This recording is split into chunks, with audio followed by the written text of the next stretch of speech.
Las fuerzas de seguridad mexicanas nuevamente en la mira de los organismos de derechos humanos y de la prensa internacional por una represión, tremenda represión a una protesta en Oaxaca, una protesta de maestros en donde terminaron muriendo 10 personas.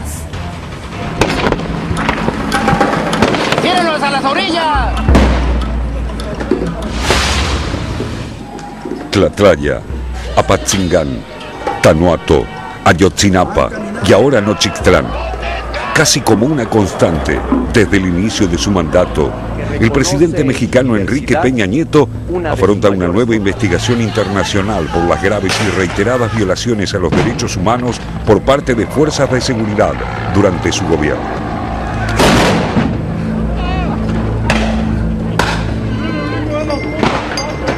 Torturas, ejecuciones sumarias, desapariciones forzadas y represión son el común denominador de estos hechos que ahora suman un nuevo y violento episodio. ¡Tu muerte! ¡Tu muerte! ¡Tu muerte será vengada! La muerte de 10 personas y un centenar de heridos, ocurridos el domingo 19 de junio de 2016, durante el desalojo a una manifestación de maestros contra la reforma educativa en la ruta Oaxaca-Puebla, municipio de Nochixtlán. El gobierno federal está reprimiendo a todos los maestros por culpa de su reforma educativa. Que la reforma educativa es para acabar con los maestros. Pues muy triste, porque hubo muchos muertos.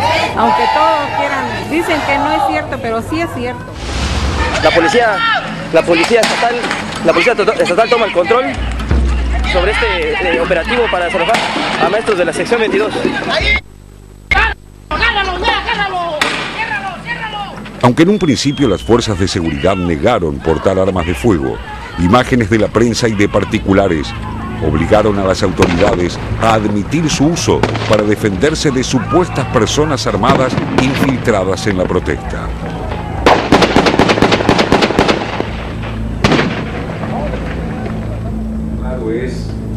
El gobernador de Oaxaca, Gabino Cue, reconoció 8 muertos, cuya identidad se desconoce hasta el momento.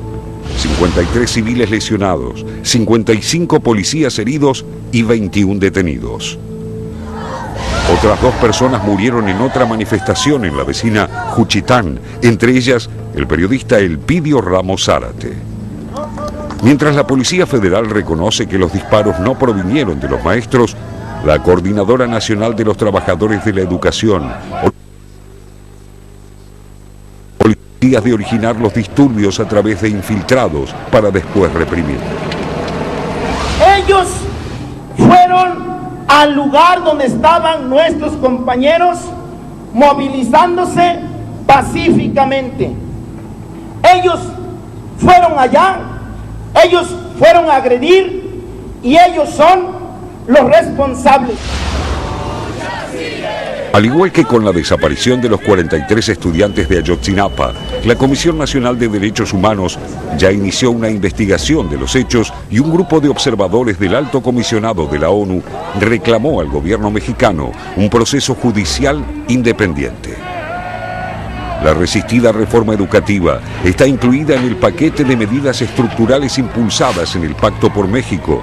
Fue aprobada por el Congreso y promulgada por el Ejecutivo mexicano en febrero de 2013, prometiendo elevar los bajos estándares educativos del país y terminar con los privilegios gremiales.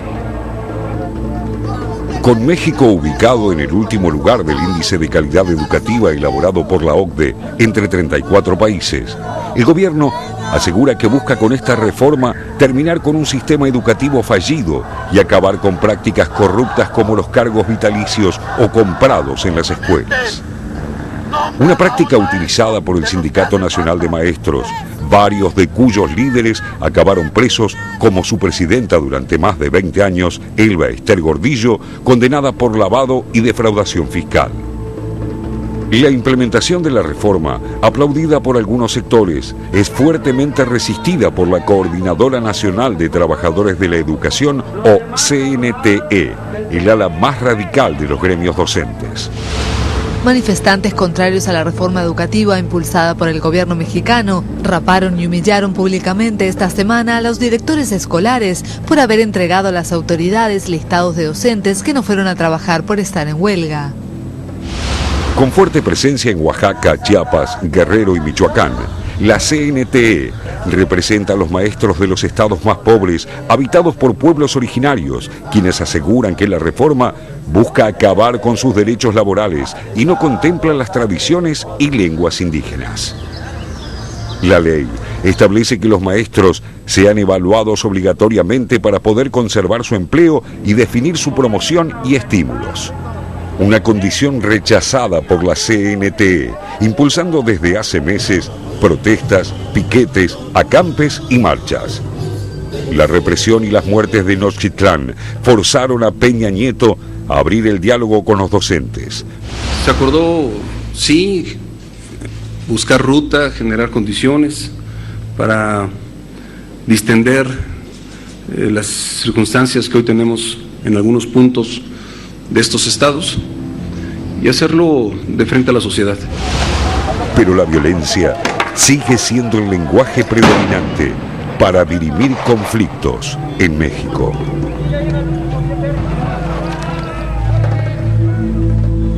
Nos acostumbramos, desafortunadamente nos acostumbramos a estas imágenes y también en lo que tiene que ver con los maestros, con la educación, con los maestros reprimidos o desaparecidos en México.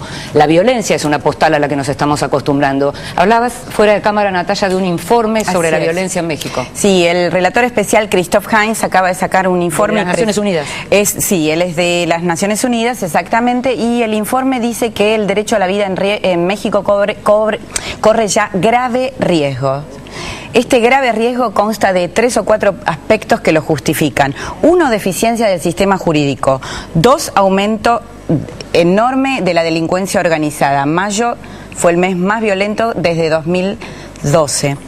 Militarización de la policía y lo último, lo peor, y que viene a cuenta de lo que también veíamos en el informe, no se rinde cuenta de las violaciones a los derechos humanos. Peor aún, quienes denuncian pasan a ser víctimas. Claro.